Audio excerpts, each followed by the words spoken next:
You're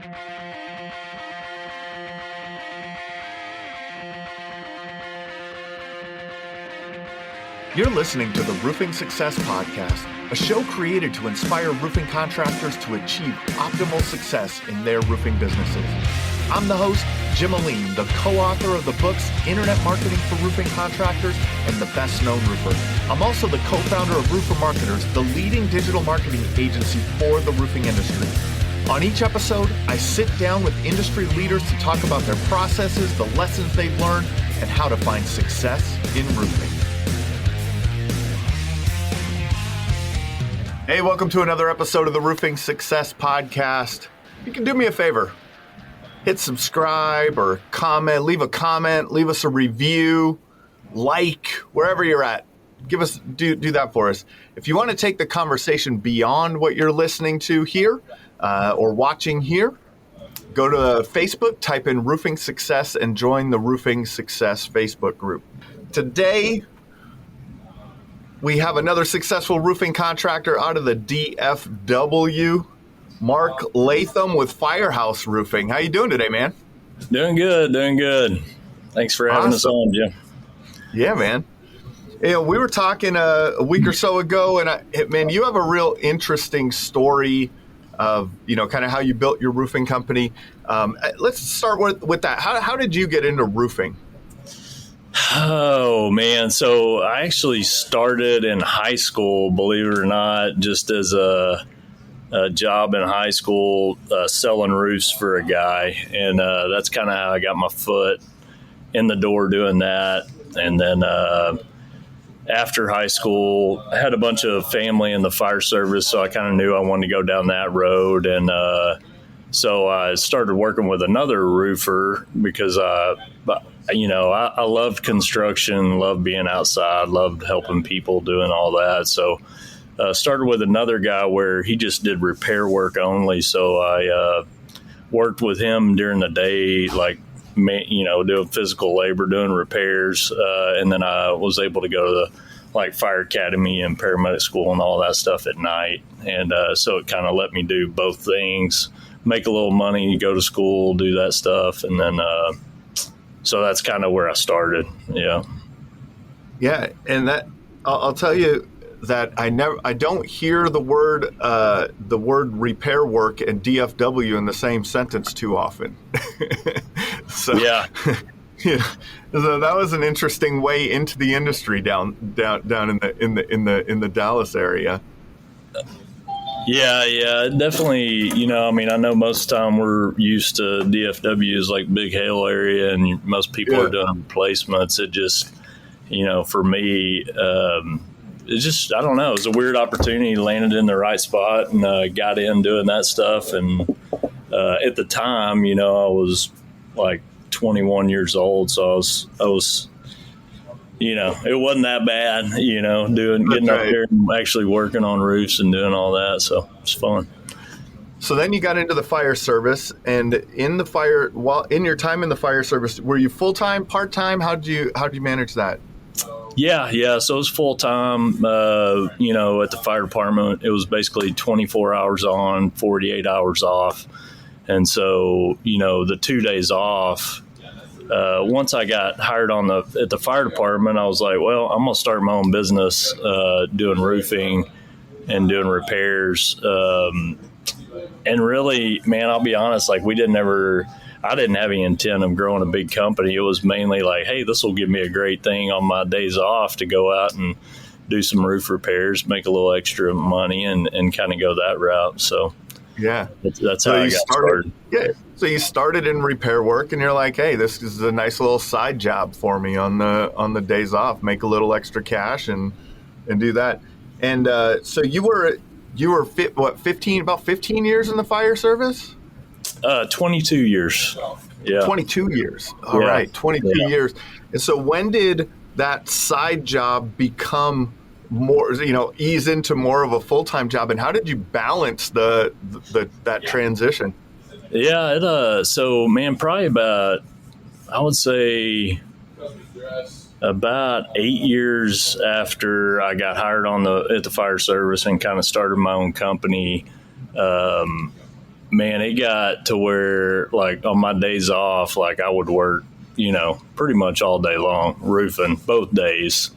And then so it kind of got to that point where it became more than just a side job. For me, it was all really like, I love helping people, take care of people and all that stuff. So it just kind of grew from referrals and that. I didn't spend any money on marketing, didn't go out looking for work anymore. It just seemed like it came to us. And so I got to a point where it was like, it was either start turning people down or try to start hiring somebody to help. And so that's kind of what we did. I reached out and got my first guy that came to work for me.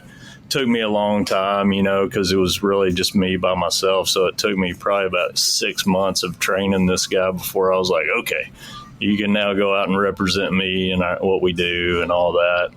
And then, it just kept growing and growing. And before you knew it, like we had, 17 sales guys and an office and all kinds of stuff. So, yeah. So it happened organically for you, right? You thought, hey, this is the career. And you did make a career in the fire service, 22 years in the fire service. I mean, you definitely made a career there too.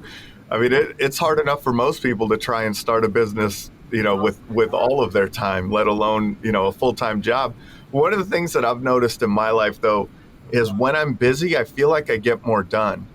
Yeah. Like when I only have this hour of the day to do something, man, I make sure that I get that done in that hour. Was that kind of some of the way that you felt like, hey, got 2 days a week, I'm knocking out all the projects that I can? Yeah. And man, I think that's kind of human nature. I still do that today. It's like now, like if I don't have my day lined out and stuff set, like to keep it going, I'll find, it's just like anything, man. You can find yourself sitting behind a computer, twiddling your thumbs, going, what am I doing? That's right. I got stuff to do. I just didn't prioritize it right. So it's easy to do that for sure. Did it start off as Firehouse Roofing, the brand, or did you start off under a different brand name and that kind of evolved into that was an evolution of it? Yeah. So I originally started as Sunrise Roof Repairs, was my initial name. And then just being in the fire service, I guess that was probably, 96, 79. I was probably like 4 years after that. Then I changed it over to Firehouse Roofing. Yeah. Makes sense, right? Yeah. Like that, it made perfect sense. And it's one of those things that I like. I've talked with a lot of contractors about is their brand story, right? It tells the story of you and you very well, and that's something that people attach themselves to, right? That it's something that they really do. And so now, what year did you retire? Just last May. Just last year. Yeah. So how has your life changed since you quit your full-time job to run your full-time business? Well, it's definitely allowed me to focus a lot more energy and effort into the roofing company and what we do. It was a hard balance, especially as we grew. Like, man, you wanted to give 100% effort to both pieces. And, it finally got to a point where it's like, man, if I ever drop below that, to me, it's not fair to do it. And so that's when I was like, man, I'm going to go ahead and hang my hat up over here and really give all my effort towards this. And we did, man. It's been really good. We've made a lot of changes. It's when you're in your business like every day, like it makes a huge difference. And I'd tell any owner out there, it's like, man, yeah, you want to hire really good people, and you don't want to be a micromanager, a lot of that, but your presence and just effort and energy being put into it day in, day out makes a world of difference with what you do. So I had a thought that, you almost had to build your business a little bit differently because you weren't going to be there day to day for so many years, right?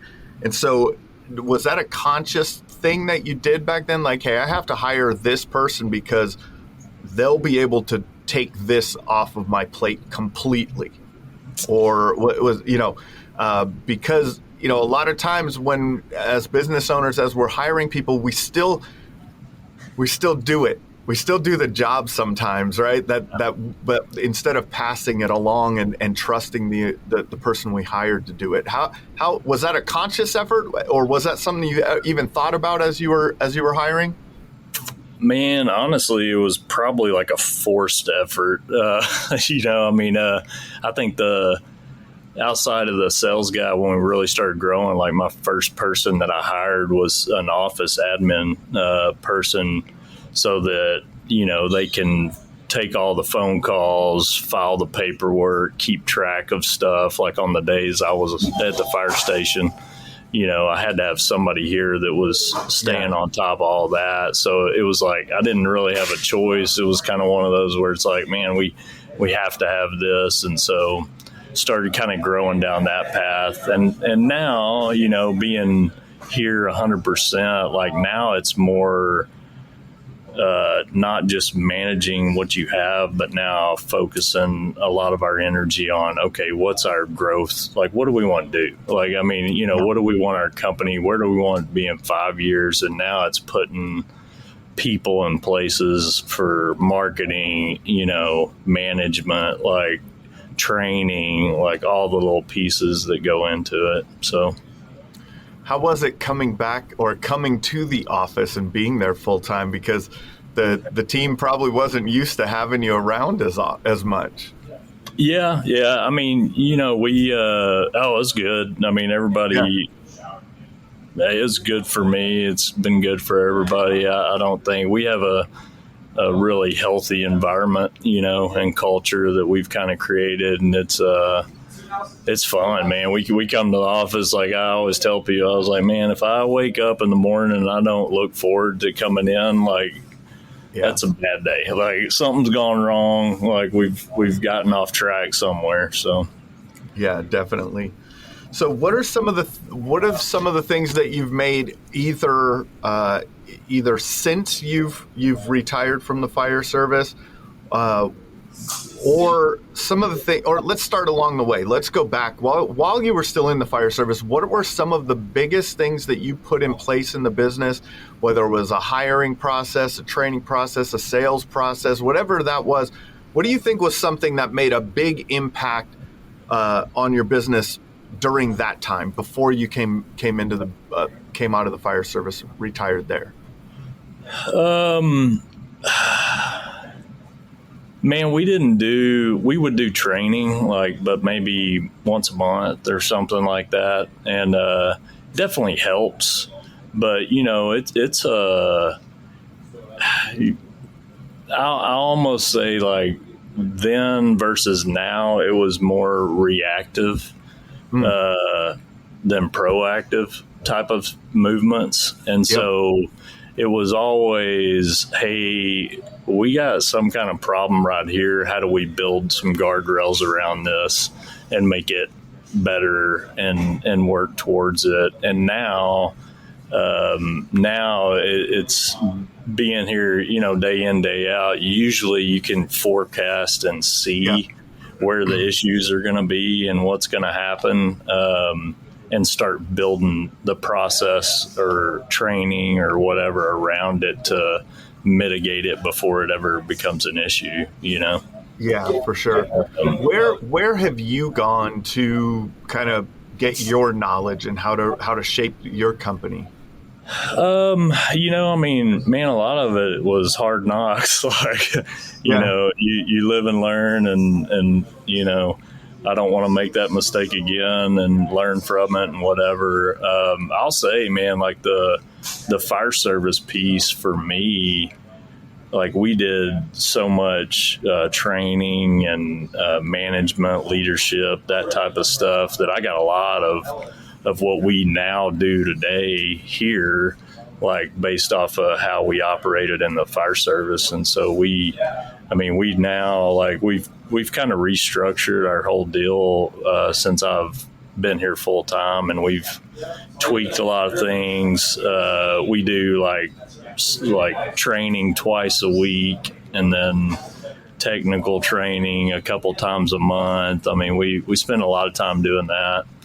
And that was kind of like the fire service stuff. Like, you never, when you got new guys in, man, you spend a ton of time out on the training field learning and teaching them how to do stuff before they ever had to actually do it in real life. And so we kind of take that, like, here, before I ever want somebody to actually go to a customer's home and do something, I want them trained and taught here. And that way we're not learning on somebody's house, where it's a big deal. So, yeah, it's the training at the firehouse is probably, it's definitely more intensive, I'm sure, and more, there's life and death situations on the line with the stuff that you're learning there, and whether it's your life or someone else's life, and things like that. So there's a seriousness, probably, right, to the people in the firehouse and in the fire service that like, man, we got to take this. We need this. We need more training all the time. We need to keep putting our reps in so that we can do that. Do you see the same? Do you feel the same way with the roofing side? I mean, there is some, it's not as much life or death, right? Like, especially if you're a sales rep or getting on the roof, of course, is always a danger, but it's not what you were dealing with in the fire service.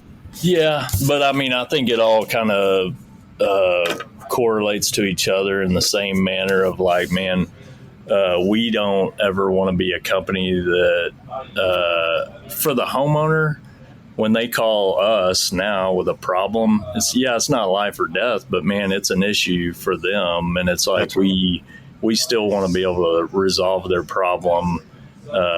We want to be able to give them a fair price. We don't want to, the hard part is, like, man, unless you have a lot of structure built around things like pricing, diagnosing problems, and that stuff, it's like, I could send out, you don't want to send out 10 different guys to a home and they could come up with prices that range from 300 to 10,000 or whatever. And it's like, that's not fair to a homeowner. Yep. And so you have to build all that stuff out to where, people know what they're doing and they know how to do it right and they're fair, and I think a lot of it is culture, man, in your company. Like, you have to set the standard really high, and people need to see you as the owner or the leader of your company make decisions that are hard decisions that may cost you money, but it's the right thing to do. And, when people see that, it helps them make those same type of right decisions when they're out at a homeowner's house and stuff. So that's a gem right there, right? Because I think a lot of times when people are employed, they get especially, like you're talking about, especially on the repair side, right? It's a little bit, sometimes there's a little bit of variable, information in there, right? Okay, should we do all of the, what should we do to complete this repair properly? And a couple of different people may have different opinions on what should be completed in that job. So the pricing varies. But so getting the consistency in your brand, but then it's also a culture thing to where this is what I wanted to point out. When you said, if they see you making the hard financial decisions, that flows into the culture, right? They see that, hey, you know what? We're going to do the right thing by this homeowner, and we may make a little bit on it, we may not make money, or we may lose money in this situation, but we're going to do the right thing Yeah. And in you doing that as the owner, they feel more comfortable doing the right thing.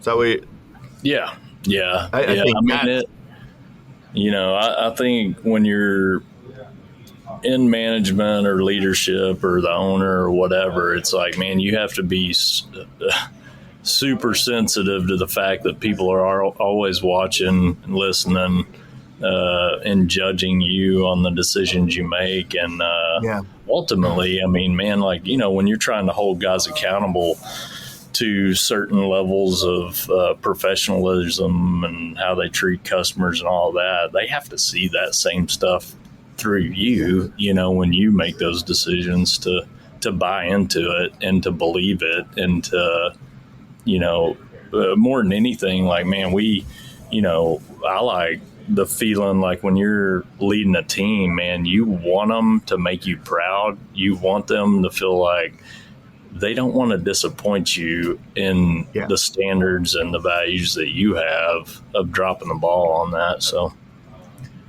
I think that goes.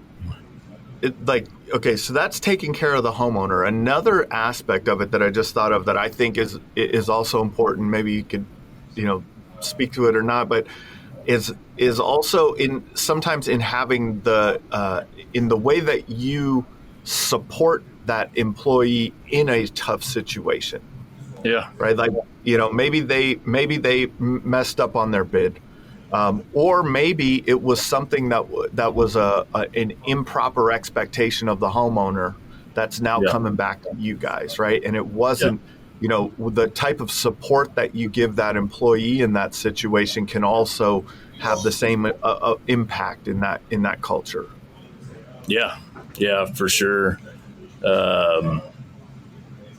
Yeah, I mean, we see it all the time. I'll tell you, like, what I don't want to give a plug for different softwares and stuff, but like, we've started using Company Cam, I guess, about a year ago. And man, that for us is like, it's been great, because if I'm in the office or something and you got one of your guys out in the field who has questions while they're up there, we try to build the environment of like, man, if you have plenty of support like from us, and it's like, you got questions, call me, call our sales manager, call our production manager, whatever, and they can jump on Company Cam. They can help walk people through stuff, help them out, make decisions. So a lot of that stuff, I mean, nobody, in roofing, the hard part is like, I always tell our guys, I'm like, man, I can't give you the answer to every scenario you're going to run across. Like,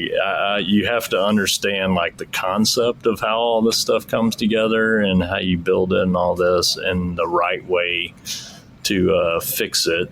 And, I mean, for us, it's like, man, we don't ever tell people or compete on price. Like, we may not be the cheapest guy, but it's like, man, we're going to try our best to resolve the problem and do it right and do what's right for the homeowner. And sometimes that's like, that's hard. Like, a lot of these homeowners think they already have it set in their mind of what needs to happen. And it's like, man, you're the professional. It's like, we always tell our guys, man, view yourself like the doctor. It's like somebody may have looked up all kinds of stuff on WebMD and think they know what's wrong with them, but it's like, you're the doctor, you're the professional. And sometimes you got to have hard conversations with people of what is truly happening at their home and what's, the leak or the roof replacement or something. So, and we try not to get, our guys are taught, like, we do what we know is right to do. And if that doesn't fit with what the homeowner, where they're at, then sometimes it's just not the right fit. And we walk away, so. Yep. And it's a good time to walk away. Because that's where, that a lot of times you can't bring those together. You can't bring those expectations and reality together. And they may, some people have to learn that lesson, or it's just something that's not in your wheelhouse. And you need, hey, let's be honest about this. Let's have, you might need someone else for this. in that, what percentage of your revenue comes from repair work versus replacement now? Man, it's probably, well, I mean, we've grown, the ticket prices are a lot different on a re-roof than they are repairs. But I would say probably 30% is repairs. And it depends on the year too. Yeah. Yep. What percentage of those repair of people who called you to get a repair, does a good portion of those turn into replacements, do you find? I would, man, if you had to nail me down, I would probably say, 50% of your repair customers turn into re-roof. The hard part is like you may go do a repair on a home and you would like to think that homeowners remember you like 2 years down the road. but the reality of it is unless you're really staying on top of it, and we're trying to build stuff out to where you do have constant contact kind of thing so that people remember who you are. But man, most people don't remember. So a lot of times, like, we may do 2 or 3 repairs for a homeowner, and by that time, they kind of remember who you are and call you up if they get a hailstorm or need a roof replacement. But I don't know. It's hit or miss with that. Yeah. The contractors I talk to all the time, I just like to remind them that homeowners no one wants to buy a roof. Yeah. Yeah. Right. And so it's challenging in a lot of ways that, I mean, you're selling something that people need, but they don't want. Right. And so that's why I love, some of the best companies we work with through our agency, and they love repair work because they're building relationships. They're using it to get reviews, because there's more of a volume of it. And when people are searching on Google and they type in roofing company near me, boy, you don't know what they're looking for, right? And sometimes they don't know, right? They're like, hey, you know what? I know what this might cost to replace. Let's say it's $12,000, $15,000, $18,000 to replace this roof. Man, I don't have that kind of money right now. Let's see if we could get it repaired. And I love that. I think it's a missed opportunity for a lot of contractors in not servicing that side of the business. Yeah. I mean, it's I think people are used to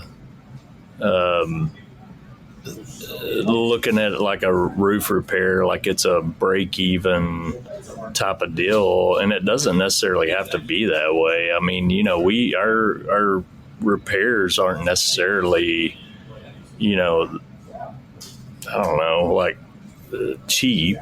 I mean, a lot of times you're spending a little bit of money to do a good quality repair. And on the flip side of that, like, man, if somebody calls us for a repair and it's not worth, like, I actually had this happen. One of our sales guys went out and sold a pretty big repair for a homeowner, and our production team kind of caught it and brought it to me, and I started looking at it and I was like, man, like, this roof needs to be replaced. Like, it is old. Doesn't necessarily have hail damage, wind damage, too bad. I mean, I didn't want to see. I actually had to call the homeowner, and I just explained to him. I was like, man, at this point, it's like, I don't feel right. You guys spending this money on a repair when you truly need a replacement. And it's like, there's more and more of that out there where it's like, the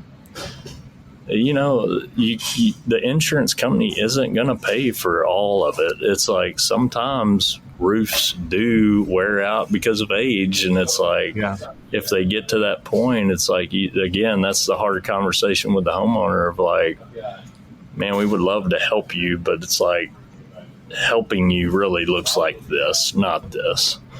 And I love that conversation in having the ability to do repair work in your roofing company.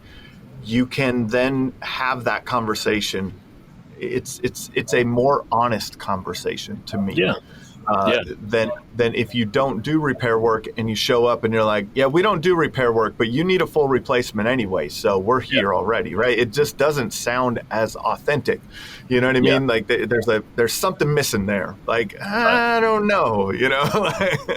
And so how have you, I guess, you know, on the repair side for maybe for contractors thinking of adding that into their service mix, you know, what advice would you give them on the pricing of those repairs, and how do you build in margins that make it a viable, profitable source of revenue for your company?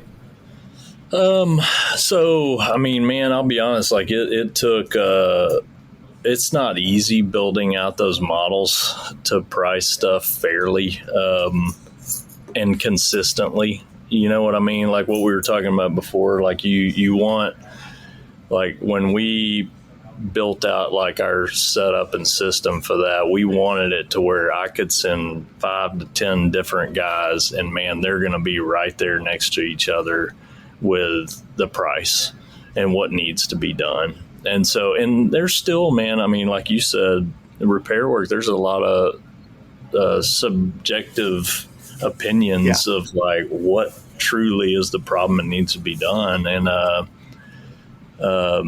so it's just coming up with a model that however that best fits somebody's system of what they already have, but to have it consistent to where guys can plug in, it, almost like a menu type of system of like, man, we need to use this many bundles of shingles, 1 roll ice and water shield, 3 vent pipes, whatever it is, and start plugging in numbers to those items to where any of my guys can go out and say, yeah, there's 3 vent pipes, there's this, there's that, here it is. Like, this is what it looks like. So, and that's hard. I mean, it takes a lot of time and legwork. Like we worked on our setup for that for a long time to try to tweak it, get it better, make it right, train guys on it, and how to use it. And so it's definitely, I'm not going to say it's a perfect system. We still spend a lot of time and energy on it. It's business. I think there's not like, you know, like there's always ways to improve things and make another iteration of it and something cooler and make it more effective and more efficient and things like that. One of the things that we were talking about that you did, if I remember right, is you moved away from 1099 independent contractors and more to an employee structure. Yeah. So now, like all of our sales team, they're all employees. All of our project managers are employees. We switched, I guess, beginning of last year to that model in place of like 1099. And it was mainly like I knew I was going to retire at the fire department, and I knew I wanted more control over how we did things and how much we trained and all this stuff. And that's really hard to do with 1099 because you really can't control their schedule. You really can't dictate what kind of vehicle they're driving, how it looks, all these things. So, we wanted,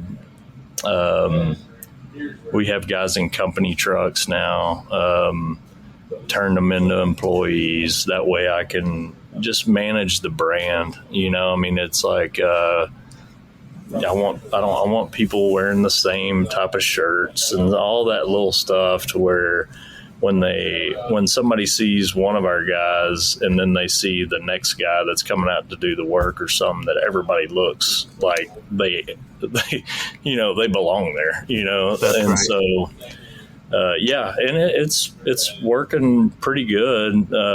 It definitely, it costs more to do that. It's not as cheap as keeping them 1099, but it's, I think, for us with trying to grow, when you got all 1099 guys, man, it's kind of like the Wild West trying to wrangle in all of them, and get everybody on the same page. So you went that route to essentially have more control over the brand and how everyone in the company, how the team was representing the brand.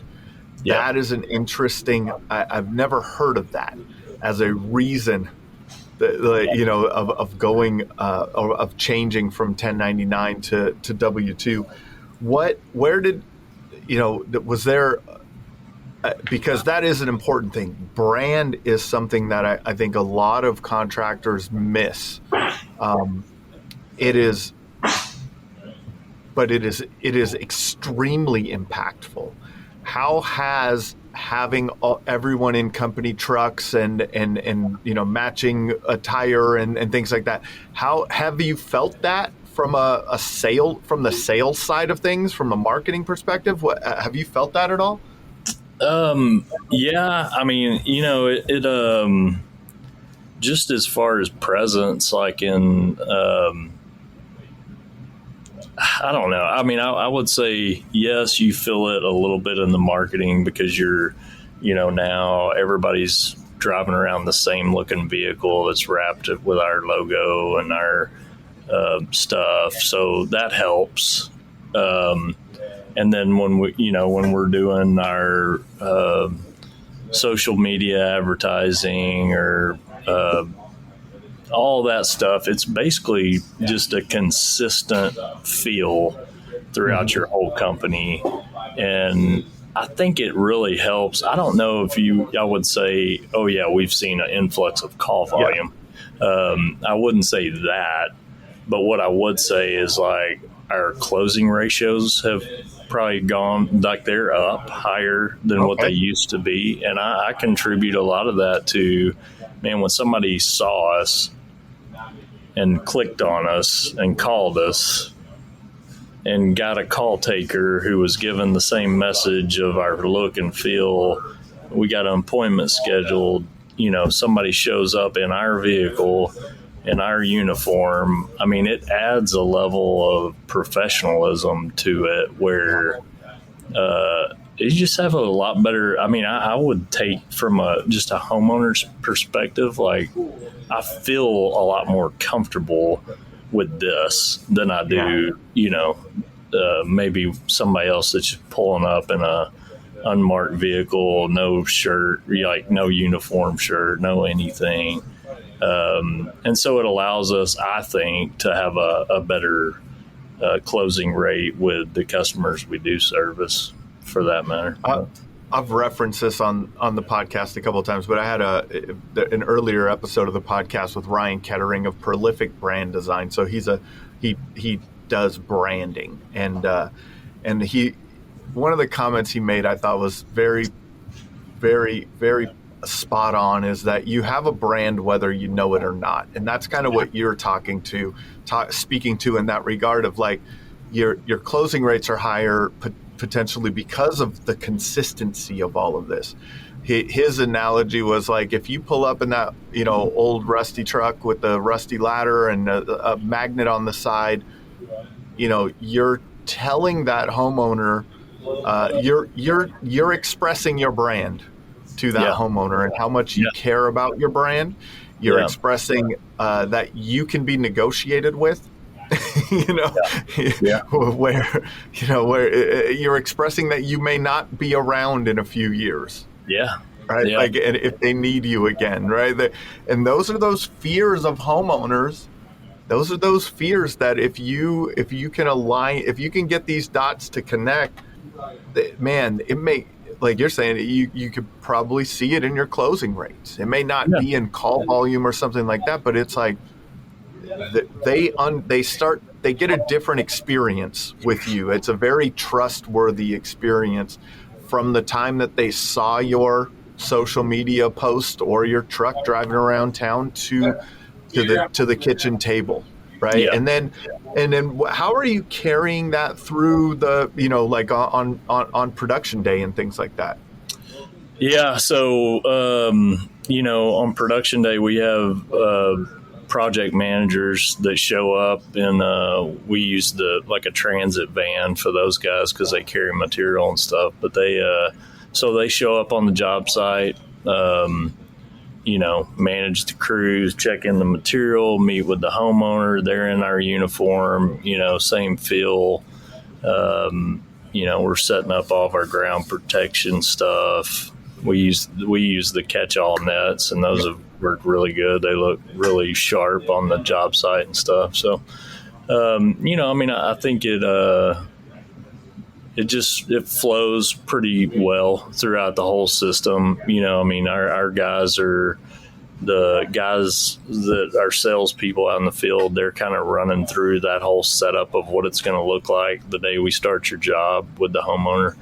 And so, we do our best to make sure what we're telling someone is actually happening the day we show up to do that job. And so, yeah, I think, I think we gauged kind of what we did off of, like, we wanted to be the Chick-fil-A of roofing companies, essentially.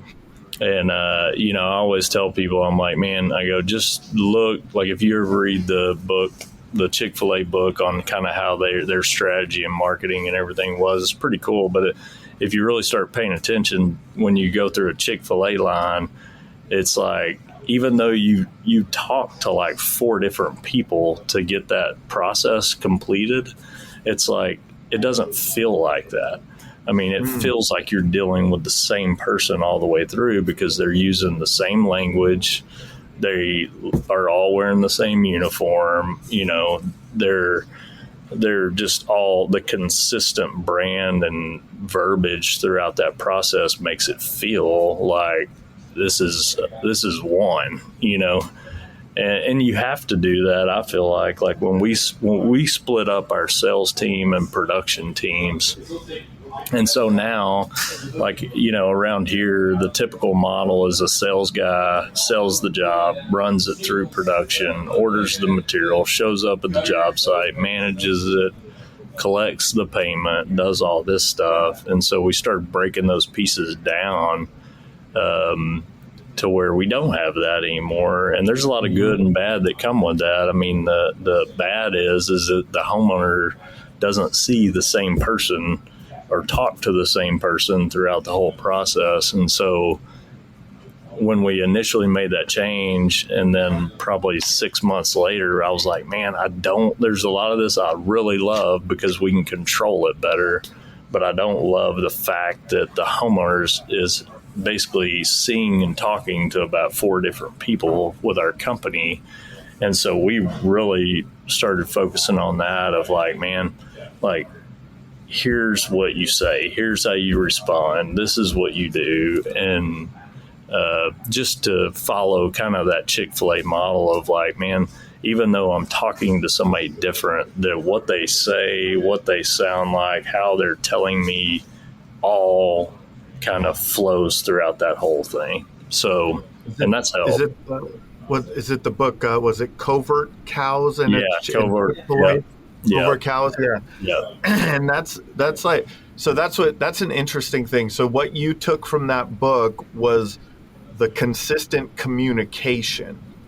Yeah. Is that what? Yeah. And so that is a challenge, right? Because and it's a challenge to from a training perspective. What have you put in place to make sure that you're doing that well? Yeah, so it's a lot of leaders, a lot of managers that have to help control that. And we started one of the first pieces we did was like call recording. Like, one of our guys monitors the calls coming in, listens to them, making sure we're hitting the key points, we're saying the right stuff, we're booking the lead the right way, all the way to production. Like, when we call to schedule the job, that we're hitting all the right points. So it's a lot of work. Building out all the little pieces, but the biggest thing, man, it's like you have to, if you want to have that brand and like be that company, it's not going to be easy. Like, if it was, everybody would be doing it. It's That's kind of right. one of those pieces of like, do you want to go down this road or do you not? And if you're hesitant or you don't think you want to, then I wouldn't even start down that path. And I think people get led, there's so many different companies out there like that promise people the world with marketing or with leadership or business coaching and all this stuff. And it's like, man, the biggest thing you can tell somebody is like, man, you either fully commit or do not even attempt or try, because it's a waste of money. I mean, if you don't do it the right way, man, you're flushing money down the toilet with all this stuff. For sure. That's one of the biggest pieces I've learned. It's like, man, you got to really go all in if you're going to do it. And I think that a lot of times when people hit roadblocks in it, that's when they start to pull away too, where you got to keep going. Yeah. You got to keep, it's going to be a ton of work, but when you get to the other side, it may not even stop ever, really, because just like we talked about in like, developing a system for pricing repairs, that's always going to be slightly tweaked and different iterations of it. And, version 1.0 and 1.1 and 1.2, right? And so, you can start somewhere. If you were to start with a part of the process from the time a customer sees your brand to the time you've finished and completed a job, where would you start with formulating that consistent communication? I think it all starts, like, people take it for granted. Most people refer to them like a receptionist, call taker, whatever. Like, we refer to them as like inside sales, because honestly, like, man, those people are the first line of defense when somebody calls your company to make sure that they're getting off to the right start. And so, like, your people answering the phone, that, man, like, most people, like, I'll be honest, like, this is why we put in place like call recording and listening to phone calls. Like, most owners of companies, like, I was shocked. Like, I literally, like, I remember after we got these call recording deals in, I sat down one day and I started listening to all these calls, and I literally wanted to pull my hair out and just walk out the door. Like, I mean, it was like that bad. I was like, I don't know how we're booking any calls. Like, this is that bad. And we get it. We get that on the lead side, right? And I see it in the market a lot, and I am biased because I own a marketing agency, right? So I just, I am biased in this for everyone listening. Like, but I always hear how bad the leads were from so many places. And then I talk to people, like Home Advisor is a great example, right? Home Advisor leads are terrible. Never buy Home Advisor leads. And then I talk to some contractors and they're like, give me every single Home Advisor lead that you can give me. But those companies have a very strong process on that, especially on that appointment set. Yeah. On that incoming, working the lead on the initial communication with that prospect or with that lead. The companies that nail that, everything gets better, in my opinion. So I love I love that you confirmed my opinion, Mark. That's a great thing for you. It definitely is a big thing. And I always, I met with a guy. It was another company, came in, I don't know, about 6 months ago, wanted to talk. And I'm always open, man. Like, I'm a firm believer that it's like, I'm only in competition with myself. And it's like, I don't mind, helping tell somebody. The problem with it is the hard part is like, man, sometimes when you're having those conversations with other businesses or people, it's like, man, like, you really have to be honest, and you really have to I don't know, advise against it if they're not gonna do the right stuff, because like this guy, he was wanting to know about our marketing strategies, all this stuff, what we're doing to generate all of our leads. And I was like, man, I'll be honest, like before you even go down that road, like you better make sure your ship is airtight in these little pieces, because it's like people would go broke. I mean, it literally, the amount of money you have to spend on a lead is, if you can't answer the phone every time that phone rings and answer it the right way, it's like, don't even do it. Like, because it's going to hurt. It's going to hurt bad. You're flushing money down the toilet. Yeah. And then if you do start to generate a lot of inquiries, a lot of lead flow to your business, and you don't have the processes to manage the production of those jobs, boy, you're going to feel it there too. And then if you don't have a process for collections and supplementing and invoicing, all of that type of stuff, boy, you're going to get lost in your cash flow. You're going to have some cash flow problems. So there's a lot of things to have in place. But that's the fun of building it, right? Like, if you're an entrepreneur, those are the challenges challenge accepted. Yeah. Right? Like, challenge accepted. Let's go. Let's figure this one out. Let's see how we can improve it. One other place that in that handoff between sales and production, I could see a gap in communication there. Was that a challenging one? Getting that one dialed in. Yeah, and man, there's about 100 different little pieces involved in that are like, it's not one thing. It's like a ton of things, but a lot of it is, man, like how do your guys write their contracts? Are they easily read? And we learned this, like a lot of, again, I go back to the fire service for me, but it was like, man, when you were riding the ambulance and you had to document, like our documentation was huge on calls that you went on. And so it was like, you had to spell it out in a manner that if another person wasn't there with you, they would be able to read it and go, man, I know exactly what you're saying and what happened on this call.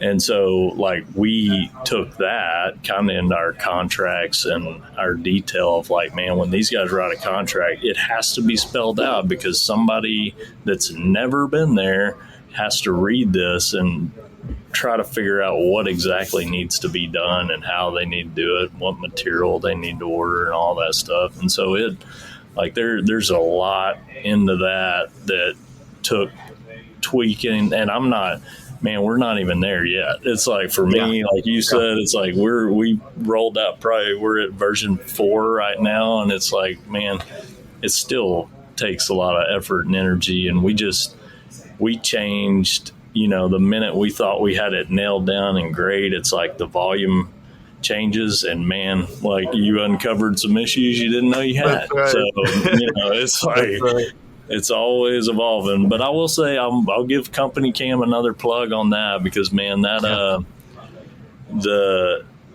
it makes our production guys' life a lot easier when they have all the photos and documented pieces like of that, like that notes and everything in there that you can write the picture with the notes and so it really could really pull that together. Like you're saying, being able to have something that great lessons learned from the fire service and running those ambulance, calls and things like that, because that you're moving them into the hospital and you're going to be gone. And there's no one that's going to be able to, there's no checking back in and seeing, how do you think you want this done? Or what were you thinking about that? Like, you're on to the next call.